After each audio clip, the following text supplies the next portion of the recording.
So 小孩子单独会画这些，画在地上，画在厨，画一下肮脏擦不掉。Why don't you just get a helper at home? Unfortunately, life is never fair. I mean, it's really true, right? So we meet really a lot of different type of people. They want workflow, they want storage, they want aesthetics, everything. 那 interior design 一天到晚帮他设计嘛。I mean, as a designer, we also like an advisor to them lah. So that part of it is actually required. A bit tricky, for us to plan it in. What happens if we don't do it well? Renovation isn't just about tiles and mood boards. It's about people and the personalities, as well as the stories that help make the decisions. I'm Addy Ng, aka The Designer. Join me for the season 2 of the SIXiDER Show. How has fatherhood help you see, when you're designing for, let's say, a young couple who wants to reno? Okay, so 因为我自己有一个5岁的女儿嘛，so 小孩子单独会画这些，画在地上，画在厨。So usually 我会 suggest client that maybe for 这种 age gap 的人，小孩子啦，尽量不要做 built-in 先 ，cause they will tend to outgrow，他们的 needs 全部都不一样。所以我会 recommend 他们啦 ，maybe get off the shelf one or something. Maybe 为他们大一点、懂事一点，才 start to 做 built-in 也不会太迟。你现在给他们，他们就去画你的厨。很多 homeowner 喜欢那种白色、奶白色，画一下肮脏擦不掉。所以我会觉得 ，if 你买 off the shelf，even 你小孩子画也不会这样心痛。OK， 你呢？什么看法？ I have similar thoughts like what Shawn has mentioned. When kids are young, we usually recommend them if you want to buy off the shelf would be more ideal. Reason being, kids nowadays, they like certain cartoon characters, superheroes, that kind of thing, So if they want to have an Iron Man bed and wardrobe, if you already built one, they can't have it. And of course, speaking from own experience, as a designer myself, I used to design the room for my son. And after they reach the age, when they go to primary school, they tell me, I don't want to have a platform bed, I don't want to be so close to a brother, I want to separate. They want you to redo the room for them. Then when they go to secondary school, they have another request again. So being through all this, of course, we always like to share this with our clients who are young parents. Just advise and share. If they think that it's still alright to build, of course, we definitely will do it for them. Let's say they are not young parents, but they are young couples that will eventually become parents. How would you be treating it? Like, for example, space planning. 我们讲一些不切实际的设计啦。你可以想象，就是一个年轻夫妇，他忽然间拿到他的第一次的家嘛，然后他想要说他的房间里面想要有 walk-in wardrobe， 那很可能就是说在5年之内他没有卖的话，他可能会生孩子。生了孩子的话，就会有 baby 要在一个 baby cot 里面的嘛。那 cot 是在走廊呢，还是在那个 walk-in wardrobe 里面？你们会遇到这样的状况吗？你们会去怎么样去跟那个顾客去介绍、解释？我 quite standard 啦。Before 我帮 client 做 space planning， 我会问他们说 ，if it's BTO， 我会问这5年会不会卖？So standard 啦。现在年轻人很喜欢做 walk-in wardrobe 嘛。Then 他们做了，然后我就会问他们 ，if 你有打算5年卖 ，OK，but 这5年有没有打算生孩子？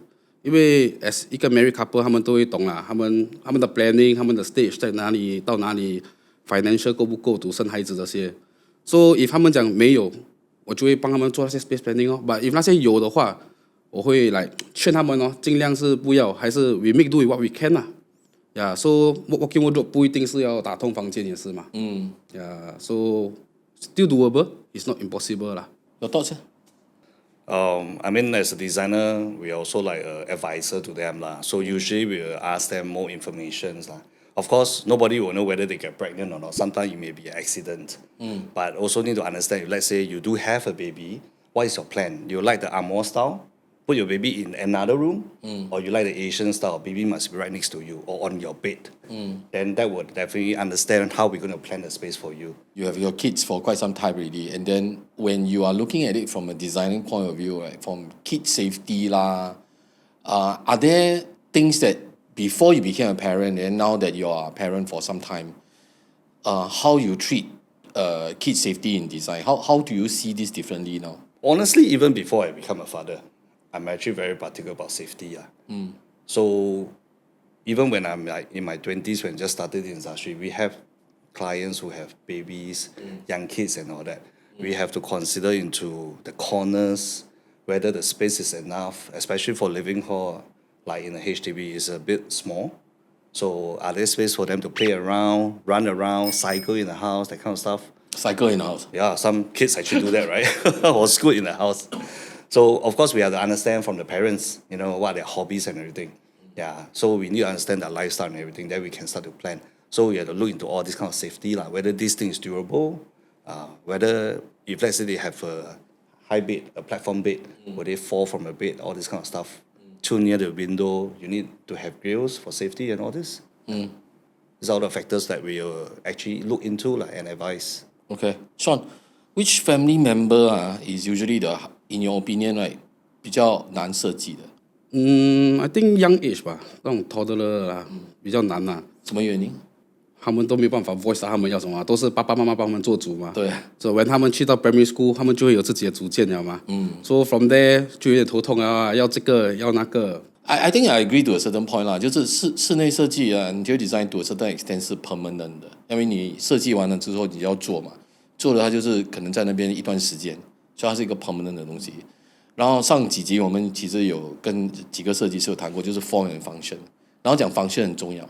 可是 in the case like 小孩子，他的 function 一直在变，对，从他要喝奶、换尿片，到他开始会画画，到他吃东西，到他读书、上课、有女朋友，上网这种东西呢，他的 function 一直在变。他每次在 function 在变的话，那你怎么去做？那 interior design 一天到晚帮他设计吗？那有没有一个 ideal world whereby 这个 design 是可以 grow 与那个 child 的，从小到 timeless 的。I mean 以前不懂你们有没有看过啦，就是在一个在 Marina Square 有一间店叫好像是做 Ergo Furniture 的，然后那个家具其实是那个椅子都可以真的是可以跟他一起 grow 的，把这些都是算是家具啦，它不是一个 permanent 的东西啊。What about you? Have you encountered something like that before? You mean design furnitures that grow with the kids? To a certain extent, yeah. I mean, customized furniture, we can't really grow as much as what you mentioned, those kind of loose furniture. But of course, we can cater to some stuff. Of course, like a study table, I mean, you can pair with an office chair that you can actually changes the height. As time grows, when they are taller, you need to reduce. That's one thing that you can do with table size. Of course, nothing much of a design, but practicality is it must have a decent size for them to do their project, to their work. So we need to understand that when you go to primary school, how much of a space you need to put their assessment book, put their PC and all that. So we don't design something like just for a kindergarten or nursery child for now. And in there, when you go to primary school, the table is too small, you have to change again. I ask this question like today, there are a lot of these 升降桌子嘛 right? And is that why in the market that actually the motto is good enough that right now it's taking a smaller size table, but as the child go bigger, right, 它的 table size 就变大嘛，重量也比较大，它可能要放的东西像一个 CPU， 然后这个升降也还是可以升降，对吗？它只是说它现在它的台面换了一个比较大、比较重一点的，有没有一个商家像这样的有做这样的东西的？你们认识吗 ？Secret Lab 这些都有啊，都可以啊。对。So in this case, what we are thinking of is that 因为以现在的科技其实是有一些东西是可以 integrate together 啦，只是大厨这些东西是像刚才你讲的，就是 not advisable 去做啦。因为 I can imagine 因为现在5岁的衣服，那衣服才这样大对，你折到来好才不会像现在我的底裤的 size 这样根本都没有 consume 多少。你做一个大厨 ，end 其实是 end up 是大人在用Okay, let's move on to this question. Right? What's one feature Singapore family always ask that sounds good in theory but becomes impractical later? I think for island 吧，island 最占位了嘛。对，说我有做过它是一个四房。说 as you know BTO 四房现在很小嘛。是。对，它的 island 就直接绑在了 kitchen and dining 的中间。所以还有个 dining table， 还有一个 island。对，所以理想化啦。他硬要，我就是有 advice 不要，把他们还是要做咯。So over the years， 他就 text 我讲要把 island 拆掉。我怎么嘞？他讲因为那时没有孩子也是，现在有孩子了 ，then 要推那个 baby cot 很难。是那个，因为我们 cater 的位 normally 都是800、900的位嘛。对，然后孩子就是冲到这边，冲到那边。so 我就跟他讲来，我已经跟你讲过了，不要做。I told you so. 还有一件东西就是说，就是没有生过孩子不懂，可是生了孩子孩子放在客厅，人在厨房，人在厕所，都一直很担心。对，所以我们叫做line of sight 啊，就是说我们站在这里哦，我们这样看，这样看，这样看，都能看得到。所以当你有一个 island， 可能就是有盲点。所以所谓的这种室内设计啊，我会觉得说在initial 跟 young parents 啊，或者是年轻夫妇结婚的时候，他们要找设计师的时候，这些东西要 discuss 的 ，because they don't know that there's this functional requirement and blind spot 盲点哦，其实就是child safety 的最大的问题来的。When it comes to furniture, husband and wife, who makes the decision faster? From our experience being in Singapore in particular for the last 11 years, it really depends on who the paymaster is. I mean, it's really true, right? Some dynamics have a more powerful woman, others have a more, dominant man. So it really depends. Okay, so beyond the pay and the decision making, like in terms of like checking out the furniture, sussing it out, testing it and all that. Selection. Yeah, the selection process, right? Who has a more dominant say? The woman. The woman. It's always the woman. It's always a woman. But then whether they end up paying or not paying is still the paymaster. So usually within the 15 minutes of the conversation, when we approach a customer, right, we would already know, who is the paymaster and who's the decision maker and who drives more of that. The choosing of static or non-static also plays a part. The non-static is mainly for women, meaning to say the 2-seater, 3-seater, or L-shaped sofas.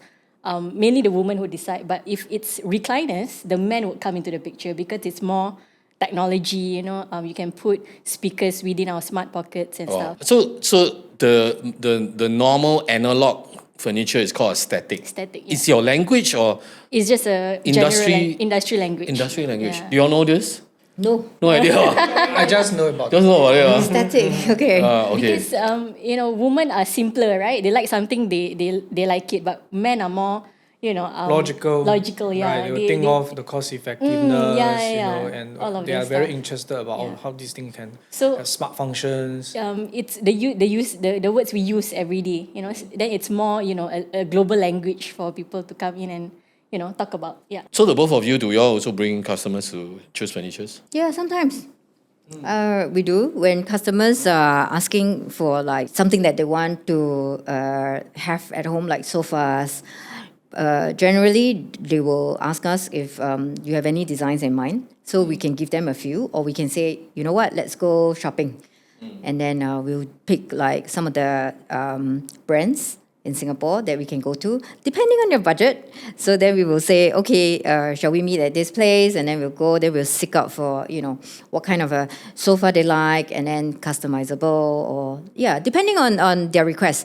A lot of furniture, I feel they have a flexibility today. For example, if a client says, I've got pet at home, the sofa needs to be, the material needs to be really easy for me to look after. I tell you, a lot of times they say, I don't want to clean so much. And they want it to be like, I don't have to clean. Then I'm like, why don't you just get a helper at home? But okay, these days our technology for materials are also, better. So people can just, wipe off, or even today, like a liquid fall onto a material, it just like, it repels. Yeah, it slides off. So that's very interesting. So then the next question is, what's your budget? Yeah. So we cannot take them to a $10,000 life story shop when, their budget is 2005, right? But also we don't want to bring them to like IKEA where it's fast-moving furniture, and then those furniture you only use for 2 years. So it really depends on what clients ask for. Do you think that you have to play maybe the devil's advocate? Because largely, when a homeowner seeks a designer, besides the renovation process, right, they are also looking at you guys to play the devil's role, to say this doesn't work. This would be disproportionate in your space. The color would clash, and they just want you guys to say no to them. I don't know whether you guys have ever had that kind of situations where you're there for a reason and you cannot be a yes person all the way. Have you guys both had that kind of situations before? Let's start with Ivan. Of course, and I think there are a few considerations when we try to involve in the furniture selections.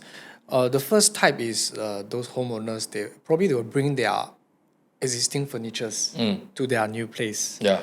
So we will check with them, because if so, then probably we don't have much area to play around. Okay, but of course we will advise. Let's say the new place we have renovated in a wabi-sabi style, but in their existing home they actually carry a lot of luxury, or vintage kind of furniture. Then we'll tell them straight that, hey, you know what, actually some of the pieces you might consider to reinvest, right, to get a new one so that you can fit the theme better.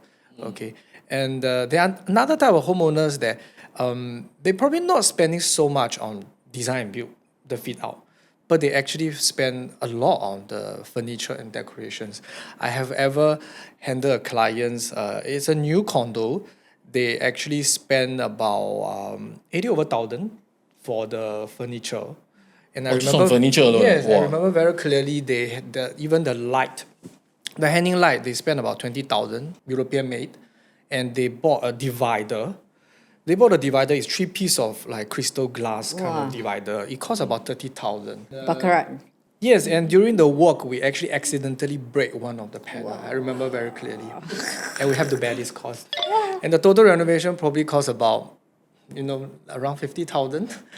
So I do see this kind of people. There's another type of homeowners where, let's say it's a landed project client. They actually spend quite a lot for their A&A and interior. But they actually told us that, hey, can you guys share with me some Taobao link? So we don't mind, to purchase from Taobao. We want to save up some costs. So you see, it's very much, you can't really judge. You see, people staying, landed also, they will spend a lot on the furniture. So it really depends on people, how they plan their budget in the first place. Secondly, how they value the fixtures in their home. I think it's interesting that you brought up the fact that the accessibility to the ways that people will dress up their space right now, and then you have a lot of choices. In the past, it used to be like the weekends, you'll be, besides meeting the ID, right, it's furniture shopping. And then they will have to worry about lead time and all that. So they plan their reno, sui. But these days, they have access to Taobao. And then one of the more interesting things that you mentioned also is that potentially you may have heirloom pieces. That you already have your grandfather left behind with the teak wood or the rose wood furniture that you want to bring to your nicely wabi-sabi home. I don't know how that's going to work. But I want to ask this multi-generational problem, because we sometimes have our family members that also want to keep that furniture.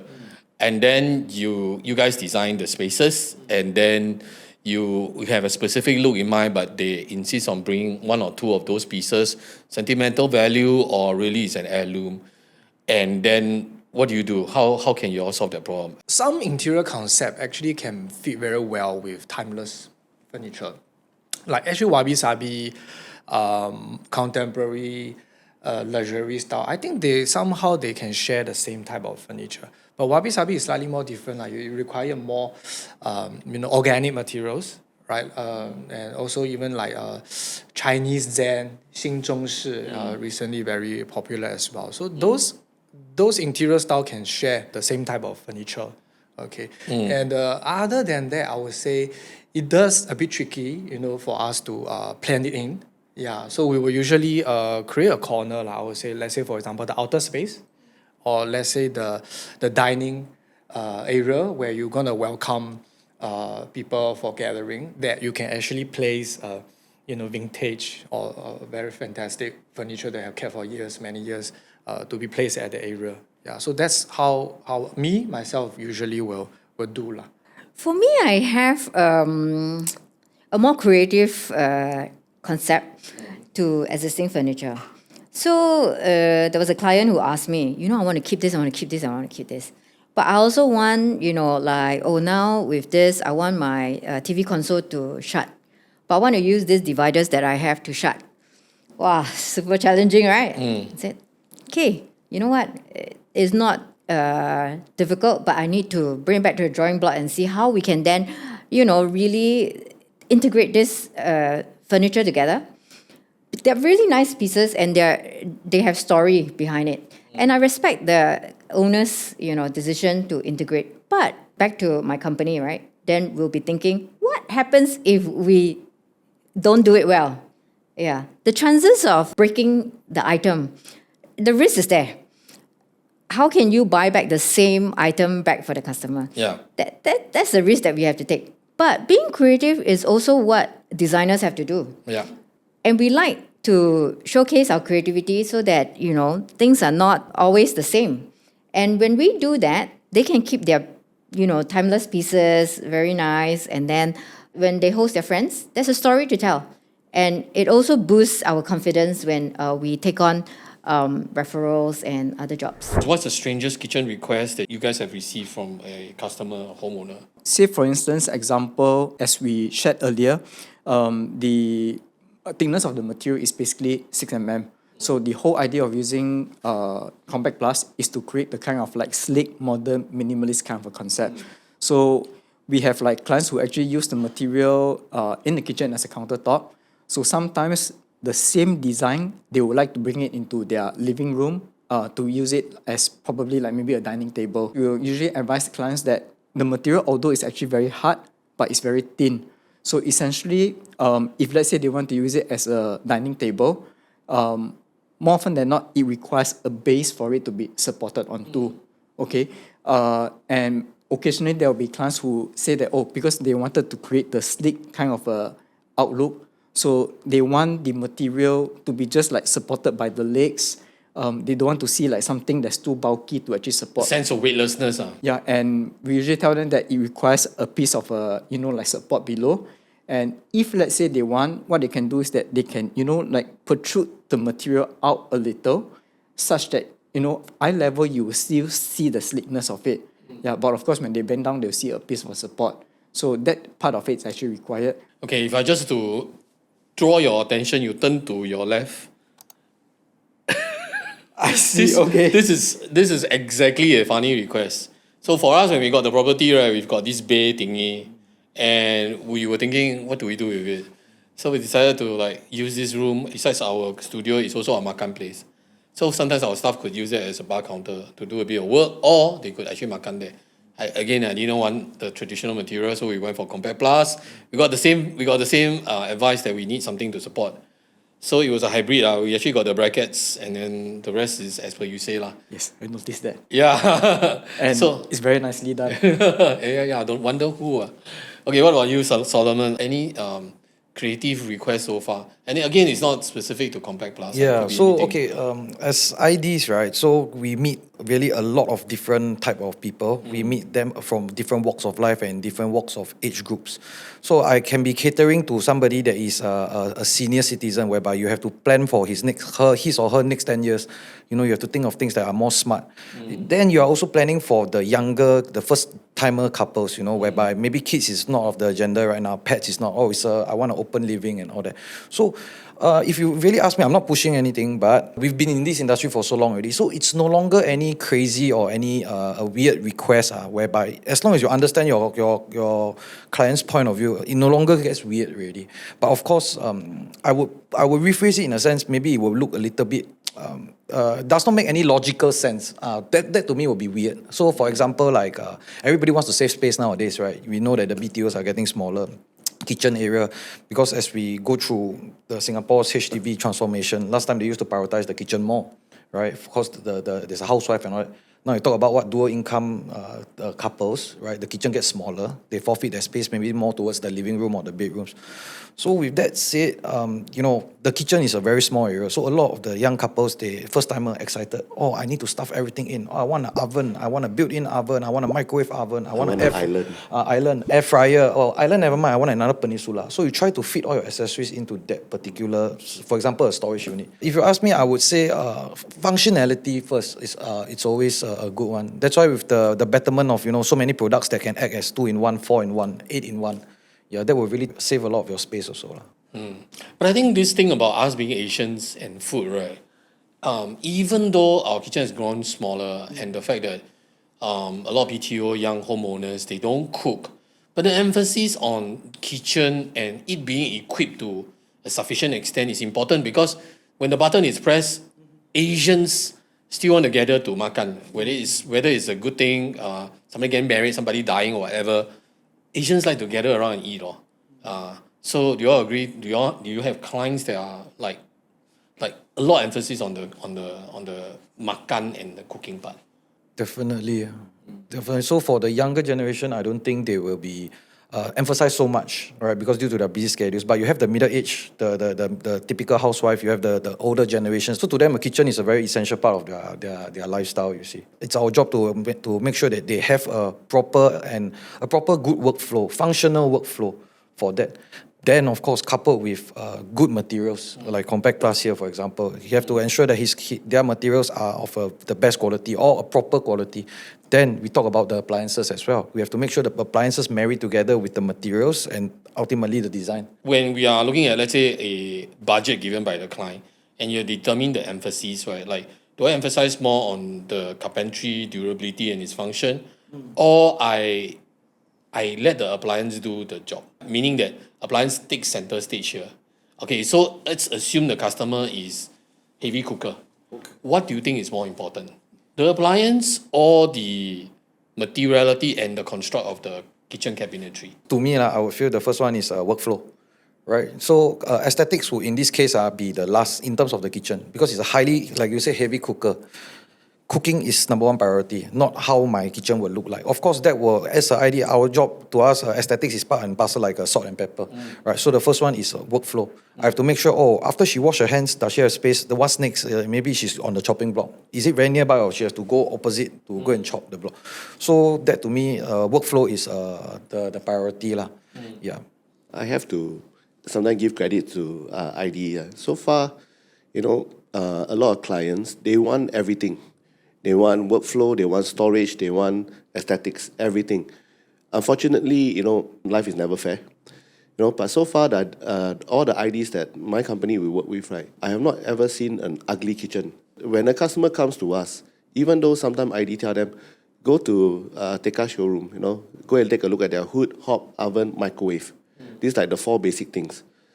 Personally, myself, I will ask the customer, do you bake a lot? Do you use the oven a lot? If not, that oven is going to be a white elephant. And regardless of any brand that you buy in Singapore, if you don't use the oven for more than 1 to 2 months, it's going to trip. Heating element. Yes, it's going to trip because moisture is kept trapped inside there. And every time when you turn on, it causes a power surge and your DB box is very sensitive.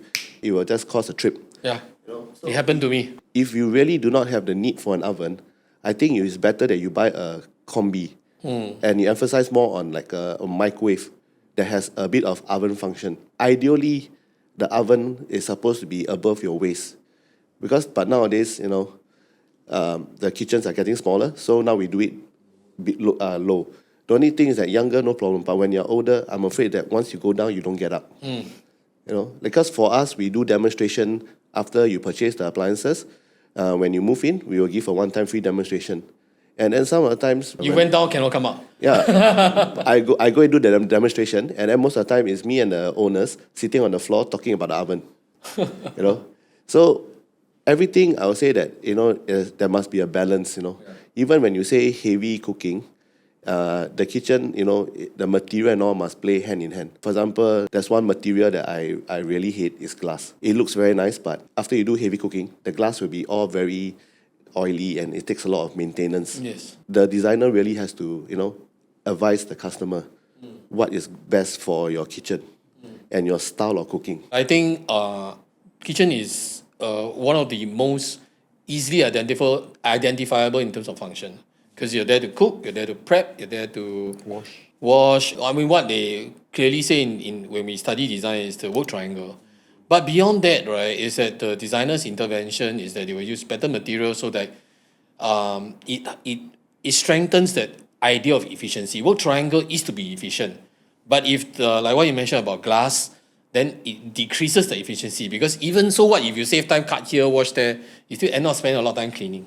All right? Or the material is very 小气. You also worry about porosity, then things go in. So you prepare, then you protect, then end up the joy of cooking is affected. The other thing is, I think, beyond the work triangle, right, there's still an issue of storage. And since kitchens are getting more and more compact, like what you guys have mentioned, right, there is still the issue of like integration of baskets and all that. Since you guys deal with kitchen so often, right? Baskets, do you think it's good to have, or is an integral part of today's life since it's so compact? Let's be very honest, depends on where you put it. If I have an L-shaped cabinet, for example, and I want to fully utilize the L-shape, with just normal shelving inside, you still can utilize the full potential. In fact, if I were to put things inside, I can get a further reach. But wow, how many times you have to bend down to go in? Like you mentioned, sometimes going cannot come out already. Wow, take it already. Yeah. So of course, with all these tools, a pull-out drawer, L-shaped drawer, kidney-shaped drawer in the L-shaped area would help you by leaps and bounds. You see, because you are standing at a certain angle to pull it out. Yeah. So depends really on where you're putting it. Yeah. If I were to just be talking about a normal cutlery tray, then I would think just a normal bloom drawer would be enough. Yeah. Don't need for the fancy sauce tray, etc. And with that, right, we come to the end of this episode of the SIXiDER Show. If you like what you see, please remember to like, subscribe, smash the subscribe button, and we'll see you again in the next episode of the SIXiDER Show. Bye-bye. Bye-bye.